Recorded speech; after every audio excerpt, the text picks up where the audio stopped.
Winterzauber im Garten 2. 5 neue Ideen für eine gemütliche Atmosphäre. Servus und herzlich willkommen bei Garten Lea. Heute geht's in Runde 2 unseres Winterzaubers im Garten. Ich zeige dir 5 neue Ideen, mit denen du deinen Garten in ein warmes, leuchtendes Winterparadies verwandelst. Ganz einfach. Natürlich und ohne Kitsch.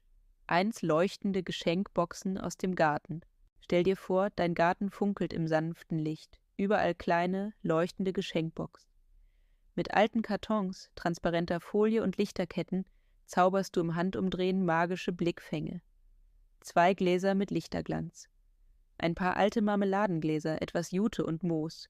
Fertig ist ein kleines Winterlicht. Sie bringen Wärme auf Stufen, Mauern und Beete und machen selbst trübe Tage gemütlich.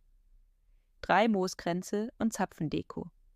Aus Moos, Draht und Zapfen entstehen rustikale Hingucker für Tische, Türen oder Gartenlaternen. Natürlich, schlicht und jedes Stück ein Unikat. 4 Duftmomente im Winter. Ein Mix aus Zimt, Orangen und getrockneten Kräutern, in kleinen Schälchen verteilt, verwandelt deinen Garten in ein duftendes Wintermärchen. 5 Feuer and Frost, die magische Kombination. Feuerschale, Kerzen, Schnee. Die perfekte Mischung aus warm und kalt. Wenn das Licht über den Frost tanzt, wird's richtig magisch. Und das Beste, du brauchst nichts kaufen. Fast alles findest du in deinem eigenen Garten. Wenn dir solche Naturideen gefallen, dann abonniere Garten Lea, damit du keine Folge der Winterzauberreihe verpasst.